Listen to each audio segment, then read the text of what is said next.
Sistema Michoacano de Radio y Televisión presenta.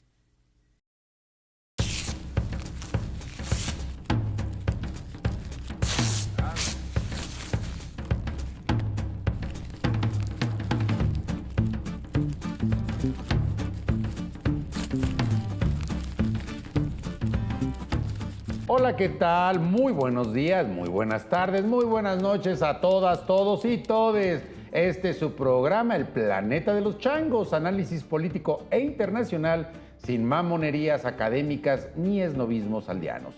Y nuestro tema de hoy es la sucesión del Papa. Y para eso invitamos a nuestro especialista en el tema religioso, al licenciado César. César, bienvenido. ¿Qué tal, Sergio? Pues gracias nuevamente por invitarnos.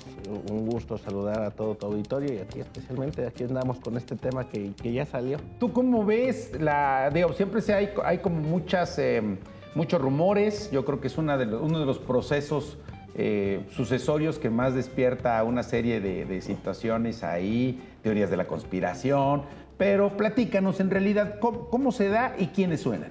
Sí, mira, la verdad es que es un proceso que, digamos, tiene sus fases y sus fases bien contempladas, reguladas en la Constitución Domini Iglesia Gregis, emitida por Juan Pablo II. Es un proceso en el cual se supone que todo hombre bautizado católico puede ser papa.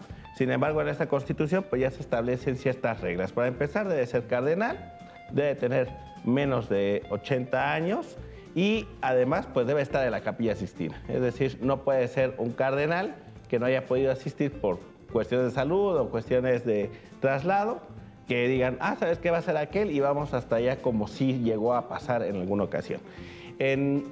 Sin embargo, bueno, pues también tenemos pues el tema, como tú dices, ¿no? Conspiracionista, el tema de los medios de comunicación. El Papa Negro, ¿no? Que decían que sí, las profecías. Bergoglio era el Papa Negro porque había sido jesuita, pero ahora que hay un cardenal tal cual de un país africano, de Ghana me parece, que ahora dicen, bueno, ahí está el Papa Negro, ¿no? Sí, no, la verdad es que es una cuestión que difícilmente nosotros nos vamos a poder acercar hacia quién podría ser. ¿Por qué? Porque la primera pregunta que se hace en la iglesia no es quién va a ser, sino cómo nos vamos a enfrentar a ciertas cuestiones sociales. ¿Qué iglesia queremos el día de hoy? Y ya una vez resuelta esa pregunta, entonces ya se pueden ir modelando perfiles. Entonces la primera pregunta es, ¿qué es lo que se quiere? Y la segunda pregunta es, ¿qué perfil es más conveniente, ¿no? Entonces, lejos de que sea como una especie como de candidatura acá para gobernador o un presidente municipal, no, acá la pregunta se hace primero al revés. ¿Qué modelo de gobierno queremos? Y entonces ya se empiezan a perfilar algunas personas. Sin embargo, pues esto realmente va a iniciar hasta el día 7 de mayo, que es la ahora, fecha. también hay esta perspectiva, ¿no? Que algunos la observamos.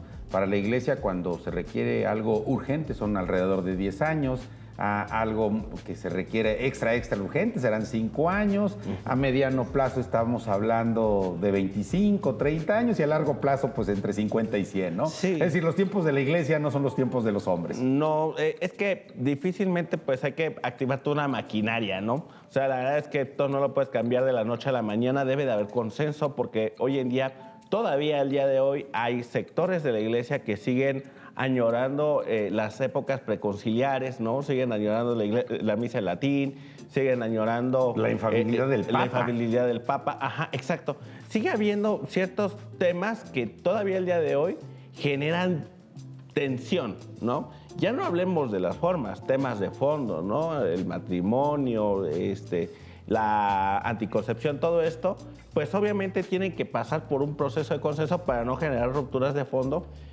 Pero hay ciertas cosas que no se van a poder variar, ¿no? Sí, lo platicamos que invariablemente en el programa pasado. Por más que el Papa Francisco o Jorge Mario Bergoglio, como decía nuestro invitado, que no aparentara, sino fijar una posición de apertura, pues jamás iba a decir la iglesia acepta el matrimonio entre personas del mismo sexo, ni tampoco la interrupción legal del embarazo. Le daba vueltas, bueno, los amamos, los recibimos en amor fraterno, etcétera, etcétera, pero jamás jamás dijo estoy a favor. Sí, no, y es que bueno, o sea, digamos que Jesús sí vino a salvar pecadores, no a santos, eso es definitivo, pero hay cierta doctrina que viene, digamos, establecida por él, digamos, a partir de lo que establecen los evangelios y la interpretación también que se ha dado, pero hay ciertas cosas que van a ser inamovibles, ya sea por la interpretación tradicional que se le ha dado a la Biblia o porque son cimientos base de la Iglesia Católica. Claro, y que además, insisto, pues no les vamos a poder pedir que tengan una posición diferente porque ese es uno de sus elementos fundantes o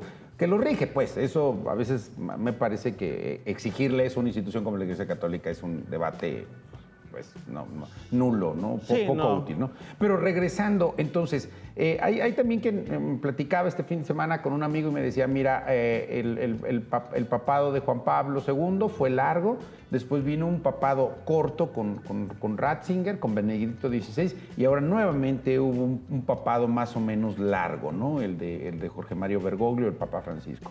Y él me decía, puede que apuesten a un papado corto, es decir, un hombre ya mayor, que, pues, digamos, tenga un periodo corto encabezando a la Iglesia Católica. ¿Tú qué opinas de eso? Sí, bueno, la verdad es que nuevamente es difícil sopesarlo, pero lo que sí nos podemos ir imaginando es que ya hay determinados perfiles que ya están saliendo a partir de las congregaciones que se están dando. Entonces, ahorita los cardenales se están reuniendo, tienen reuniones medianamente informales en las cuales hablan sobre cuál sería su proyección de la Iglesia y ya 2, 3 ya tienen ahí ya están mapeados por ellos mismos, que nosotros no sabemos, virtud del propio veto que se les impone para hablar de estos temas, pero al final del día todos están coincidiendo en que va a ser un conclave corto, o sea, no va a haber grandes sorpresas en cuanto a la temporalidad y entonces, pues digamos que pueden apostar por se le llaman papas de transición, que son estos papados cortos, o pues definitivamente lo que se ha escuchado, sobre todo en las homilías de los novendiales del Papa, se ha escuchado pues un llamado, al menos en estas homilías, a continuar la labor de Francisco. Entonces eso va a requerir a alguien joven que tenga como esa visión de pastoreo. En términos de Iglesia Católica. Claro, de los cardenales. Jerarca, ¿no? Sí. Que bueno, actualmente tenemos un cardenal medianamente joven, que ronda sobre los 40 años, que es un cardenal ucraniano. No, pues es un chamaco. Sí, César apenas se va abriendo a la vida. Sí, para ellos sí, la verdad es que ellos son ya gente muy mayor, ¿no? La verdad. Pero digamos que unos 70 años, 60 años es una edad suficiente, porque déjame te platico que ahí los cardenales no quieren ser electos papas, porque la mayoría ya están sobre el límite de la jubilación. Ellos ya quieren, como uno ya estás esperando el momento para decir, sabe que aquí tiene el changarrito y ya, ¿no? O sea, no es como que alguien diga, yo quiero, ¿no? La mayoría va convencido de no querer ser, porque eso implicaría pues trabajar hasta el último día de sus días. Tú me dijiste ahorita una frase, ya la había escuchado, pero quien entra papa no sale cardenal. Exacto, es correcto, es ese viejo refrán porque no es nuevo que los poderes externos o los medios de comunicación quieran como visualizar un perfil. O sea, eso no es nuevo, siempre se ha dado, las casas de apuestas más recientemente, etcétera. Ahora son las casas de apuestas, pero entonces eran las casas reales de Europa las que apostaban, ¿no? Apostaban. El Carlos I de España y V de Alemania, pues estaba jugando con sus... Sí, claro. Inclusive había el derecho de veto de algunos monarcas europeos de decir, este cardenal no entra al cónclave, ¿no? Pero digamos que siempre ha querido como que haya una influencia, pero no siempre le sale. No, la serie esta de los Borgia, perdón, sí, de los Borgia, pues te ilustra más allá de esta idea del escándalo, pero sí se da una idea de cómo se peleaba, ¿no? Ahí en la geopolítica europea. Claramente, y regresando, digamos, a las épocas modernas, ninguno de los que ha salido en los primeros lugares de sondeos, de encuestas, ha quedado como papa. Sí, claro, porque no es precisamente un concurso de popularidad, ni quién es el más conocido, el más querido. Ese no es el elemento que determina. No, el elemento, vuelve a la pregunta inicial, ¿qué iglesia que se quiere para los momentos? ¿Qué se está viviendo? ¿Qué es lo que se proyecta? ¿Hay continuidad o no en el legado de Francisco? esa creo que sería la primera pregunta. Y la siguiente pregunta sería, entonces, a partir de ello, ¿qué queremos, no? Sí, porque me parece que fueron contrastantes los dos papados que en algún momento estuvieron, digamos, conviviendo, por decirlo de alguna manera, ¿no? Así es.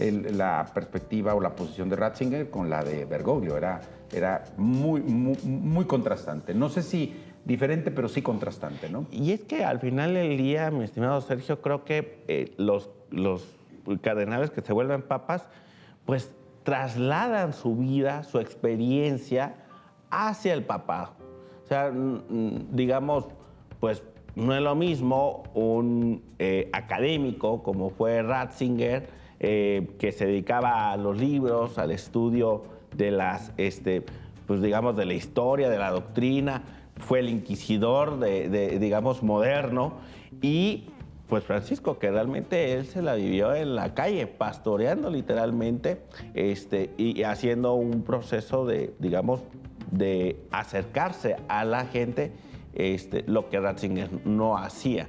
Entonces, en ese sentido, pues no podemos pedirle a Ratzinger que fuera diferente, porque finalmente era su camino. Lo mismo ocurrió con Wojtyła. Finalmente, pues trasladan su vida hacia cómo van a ejercer el papado.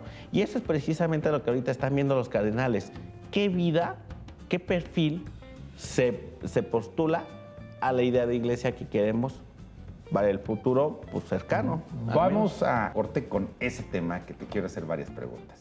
Esto es El Planeta de los Changos, análisis político e internacional, sin mamonerías académicas ni esnovismos aldeanos. Regresamos.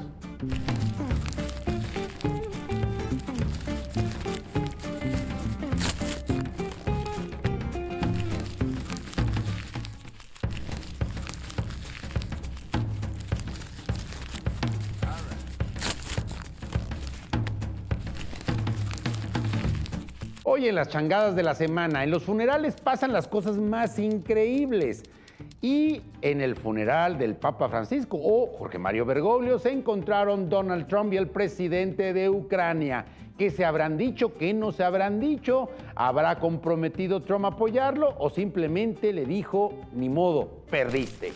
Las changadas de la semana. Durante el funeral del Papa Francisco, Donald Trump y Volodymyr Zelensky se reunieron en privado por 15 minutos. Hablaron sobre posibles nuevas sanciones contra Rusia y la importancia del apoyo estadounidense a Ucrania. También discutieron un acuerdo económico que incluye $15,000 millones en ayuda para este año, con una cantidad similar proyectada para 2026. Una charla breve pero centrada en seguridad y cooperación estratégica. Seguiremos celebrando estas reuniones para llevar la paz a Ucrania. Regresamos al planeta de los changos. César, tú has visto esa película de Cónclave, ¿no? Sí. Ahora muy a modo de lo que estamos platicando y presenciando. Sí, claro, esta película que llegó, digamos, como anillo al dedo, ¿verdad? La situación que estamos viviendo y que, por cierto, ha aumentado su rating en las plataformas de streaming de manera impresionante a raíz del fallecimiento del Papa Francisco. Y ahora, pero claro, esa es, digamos, es una historia ficticia, aunque hay quien me dice también que dan muchos elementos que solamente alguien que estuvo en algún cónclave los pudo haber comentado. ¿Qué tan cierto es eso? Pues bueno, es que pero los cardenales y la gente que los acompaña en estos procesos del cónclave, pues tienen un voto de silencio, ¿no? Lo que se ha sabido de los cónclaves más recientes es porque los propios papas lo dicen. Lo dijo Francisco, lo dijo Benedicto en algunas cosas y Juan Pablo en algunas otras, porque son, digamos, pues quién los va a sancionar, ¿no? Dios. Sí, ¿no? Eventualmente. Pero bueno, al final del día es difícil saber qué es, digamos, qué tan cierto es el tema, sobre todo de los bloques políticos que se puede llegar a formar. Nosotros lo podemos inferir a raíz de las historias medievales que ya hemos comentado aquí, que ciertamente había como perfiles que preferían tal o tal casa real porque pues así convenía sus intereses. O porque habían sido designados por ellos mismos, ¿no? Es decir, si el monarca de Francia o los príncipes todavía antes de la escisión protestantes y los príncipes alemanes tenían un determinado número de cardenales, pues podían inclinar la balanza, ¿no? Exactamente, sobre todo pues para, digamos, pues eventualmente tener más poder o más control en determinadas zonas, ¿no? Ahora, en el primer programa que participaste con nosotros, dabas un dato muy interesante respecto al número de cardenales y cuántos cardenales habían sido designados por el Papa. Así es. Finado. Así es. Bueno, ahorita tenemos ya una cifra exacta, son 135 los cardenales electores. Hay 2 cardenales que están en veremos, porque está el cardenal Becciu, que tiene un problema serio ahí con unas cuestiones de desvío de recursos, que él se proclama inocente, apela a una sentencia civil, está en eso, ya informó. Solo Dios sabrá si lo perdonan o no. Exacto, ya informó que él no va a entrar porque había tenido la intención, incluso claro, fue a las congregaciones. Y otro cardenal, bueno, que dijo que ya él, por su avanzada edad, pues no se podía trasladar, que estaba muy enfermo, muchas gracias. Pero ahora sí es un número inédito, porque la Constitución de Juan Pablo II que comentábamos contemplaba 120. Inclusive las habitaciones en Santa Marta son 120. Entonces, es un número anecdótico. Santa Marta, no la cárcel en Ciudad de México. No, claro. Es la Casa Santa Marta, donde vivió el Papa Francisco, por supuesto, y donde los cardenales se hospedan en los tiempos de cónclave, construida, por cierto, por Juan Pablo II. Entonces, es anecdótico este número, también es anecdótico que este Papa, pues, tiene más del, digamos que pudiera cubrir sus cardenales asignados, las 2/3 partes contempladas, que son 89, de hecho se exceden, son alrededor de 110 los asignados por él. Pero aquí lo interesante es que no todos son de su corriente. O sea, hay de corriente conservadora y de corriente liberal. Aunque hayan sido designados por él. Sí, él no siguió la línea que otros papas. Él dijo, bueno, pues vamos a hacerlo no solamente universal, en el sentido de agremiar a mucha gente de varios continentes, dejando, por cierto, a varias ciudades importantes, entre ellas Monterrey, acá en México, sin cardenales, pero también dijo, vamos a meter de diferentes ideologías, yo no me caso, pues igual que ellos decidan, ¿no? Entonces, y tenemos ahora, digamos, entre los que surgen ahí nombres, digo, eso sin que tengan posibilidades, no lo sé, tú ya me dirás, pues papas bastante mediáticos, ¿no? Como el filipino, que se ha dado a conocer, es un papa tiktokero, nuestro primer papa tiktokero, porque sale ahí bailando, ¿no? Sí, el cardenal Tagle es un cardenal con una postura, digamos, muy abierta. De hecho, muchos dicen que es el heredero natural del pontificado de Francisco, porque son muy del estilo. Por cierto, Tagle fue designado por Benedicto XVI como cardenal. Digamos, no entraría en los que fueron designados por Francisco, ¿no? Aunque es de corte liberal. Es muy abierto, digamos, anda en las calles, es muy abierto con los medios, que por cierto Francisco no lo era, eso es importante destacarlo, eso lo aprendió durante el pontificado. Y bueno, pues es digamos, un cardenal natural, pero pues digamos que uno no decide. Oye, y el cardenal de Ghana, ¿él qué posición? ¿Tú cómo lo ubicas? Que es otro de los mencionados, Pues ¿no? bueno, África se considera sobre todo bajo 2 vertientes. La primera es que ellos, al igual que los asiáticos, sostienen que tienen derecho ya a tener un papa. Digo, no lo dicen los cardenales, lo dice el pueblo, por virtud de la cantidad de gente que ya se está convirtiendo al catolicismo. A diferencia de Europa, que va en declive, o en América Latina, que ha ganado posición las iglesias, digamos, evangélicas y protestantes, ¿no? Sí dicen, no, necesitamos, digamos, de un vicario que nos represente a este sector, ¿no? Eso por un lado. Y por el otro, pues que África no se considera precisamente progresista.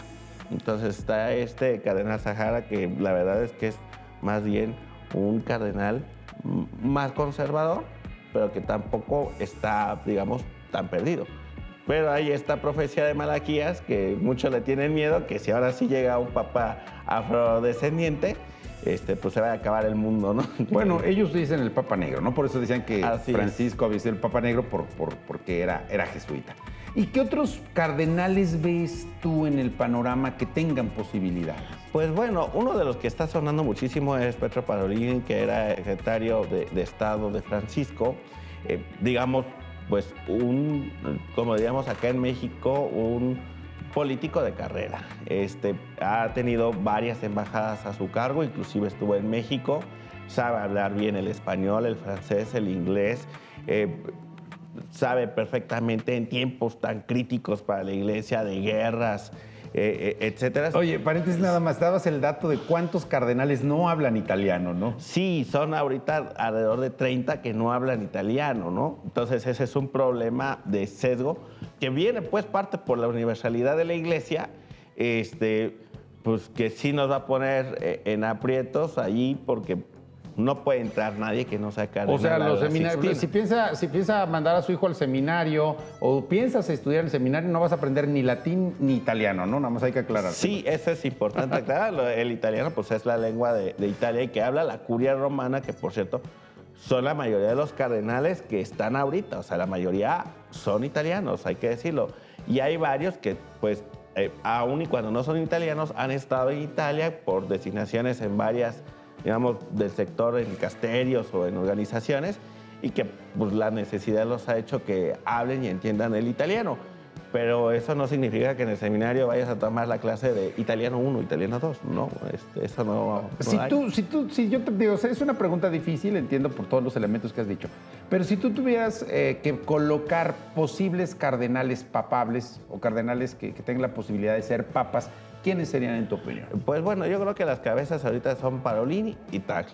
Ok. Que es, digamos, que una mezcla de los dos sería el cardenal ideal, pues.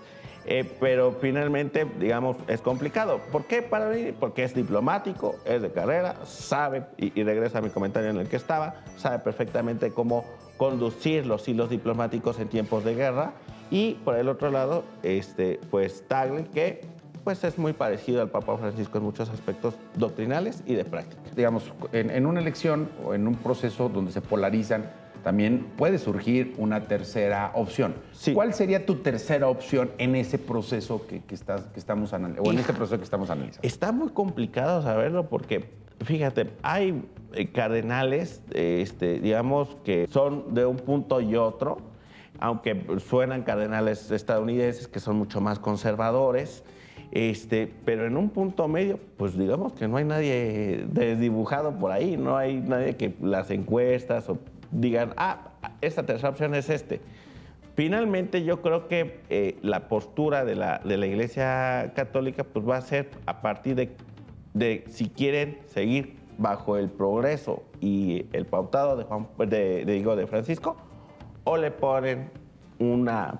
marcha atrás. Un regreso al origen. Digamos, pues no tanto regresar, porque creo que hay cosas que ya va a ser difícil que se regresen, pero sí como bajarle la velocidad un poquito. Tú, perdón por insistirte, ¿tú no ubicarías al menos no un tercero, sino al menos algunos terceros que pudieran salir como en este proceso de, digamos, polarizado, que dijeran, bueno, ninguno de ellos genera condiciones, pueden surgir? Pues están varios secretarios de Estado, está el vicario para la diócesis de Roma también, que por cierto dio una homilía ahora en los novendiales, muy interesante, él podría quedar, pero pues digamos, la verdad es que no va a ser una decisión nada sencilla. Y finalmente yo me quedo con un comentario que hacía el cardenal mexicano primado Aguiar Retes, que decía, es que no hay que fijarnos en el quién, sino más allá del cómo, y que pues bueno, dice él, eso lo tendremos que dejárselo al Espíritu Santo, decía el cardenal Aguiar Retes. Con eso nos despedimos. Esto fue El Planeta de los Changos, análisis político e internacional sin esnobismos aldeanos ni mamonerías intelectuales. Nos vemos pronto. Gracias.